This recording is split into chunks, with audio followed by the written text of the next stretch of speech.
Sometimes when I go on a trip, I don't want to bring a lot of cameras. I know that may seem silly on a camera channel, but I don't always want to bring a full set of primes. It's going to be a lot to deal with, especially when you're in national parks or driving. The idea of swapping lenses just sounds extremely unappealing. What also sounds unappealing is how expensive RF lenses are for the RED Komodo. So I tried to think of a way I can get just one lens to come with me on this trip. I didn't take the camera out a lot, but I did go to two really cool places or moments that I wanted to capture. One was the sea floor of the world's biggest tide shift, lowest and highest, and just a really nice section of morning light when someone was making their coffee. They both just looked like things I had to film. And I did that all on the RED Komodo with the Canon 24-70 EF and the Cine Metabones Speedbooster. This just means it's a positive EF locking mount. This way I have a stabilized lens with macro ability, a 24-70 zoom range. With the crop factor, it's a little wider, but it still lets you get that tight portraiture style stuff. I did everything handheld. I like to do everything handheld on these trips. I do not want to be rigging up a gimbal or any of that, and this lets me get away with it by having just a little bit of stabilization in the lens. So I thought here on my last day of camping, I'd just talk to you a little bit about why I went with this choice. The adapter is $530-ish. This is for the Cine version, and the other normal version, I guess if you will, is something like $479. I didn't have to switch lenses once. It was not necessary. I was able to get down to 2.8 with the speed booster, which increases a full stop of light on a lens that's normally just f4. The lens, $800 to $900. The adapter is like $500. So all in, I'm getting my run and gun perfect zoom lens for about $1,300. A similar focal range on the RF mount costs like $2,400. So it's no small amount of savings. I've been living out of that thing, and the idea of going through an entire Pelican case with all the different lenses and all the different accessories just did not seem appealing. I didn't even bring a monitor. I just dealt with the onboard monitor here and had the lens on top. I used only batteries that are, hot swappable and just smaller, less footprint than a V mount. And it worked. I think the footage looks really great. This camera does not need to be completely rigged up when you pair it with the right lens.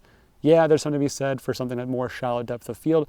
You get more of the full frame look with the speed booster because the magnification, the crop factor 0.71 of the adapter changes the field of view on the lens. There is a little bit of vignetting on the widest point that you can see. At 24 mil, you do see some vignetting in the corners. Once you get to about 28, that all goes away. It isn't my favorite look. I would just punch in past that or shoot a resolution that doesn't use that full sensor crop. But then again, I really never use anything but the full sensor on this thing. Why have it if you're not going to use it? Hope you enjoyed seeing parts of beautiful Canada and beautiful America on my little road trip where I didn't do a whole lot of camera stuff, but when I did, it looked really nice, and it kind of proved a point that I don't need to bring all my gear with me to get the most memorable images out of a trip. I think it's okay to leave your camera at home. I think it's better to bring it with just one lens. Just bring only what you need to get fun moments and have fun using the camera.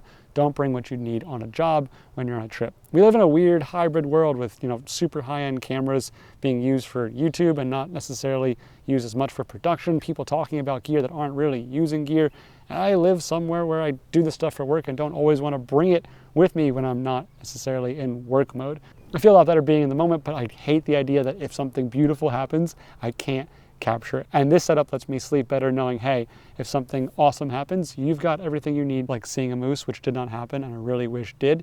You could capture it in the quality you want to in a very quick and easy to set up form factor. So thanks for watching. I'm gonna go back home and drive a bunch by the time you're watching this. I've hopefully made it home because I don't have a computer with me to edit this thing here. But if you've watched it all the way through, that means you've seen that I have a car that I roll around in now. So hopefully more trips like this where I'm filming things out the back of the Bronco. Living in a tent is very foreign, but really, really welcome. Totally different headspace to be doing things when you're living out of a car. You want to just do a lot less and chill a lot more. I was able to achieve that. We'll see if I'm able to achieve it in the future in different climates and places. Subscribe if you want to see more of me gallivanting in my overlanding rig. I think this is my first video where I say that word, but I've been doing that a lot and I haven't made any content around it because I hate making content when I'm just trying to enjoy hobbies. This is not a hobby. This is all I think about all the time. This is something new, but if you want to see more of me making camera stuff out the back of a vehicle that I do have lights rigged up to. Subscribe, like the video, it'll let me know that you want to see more of that.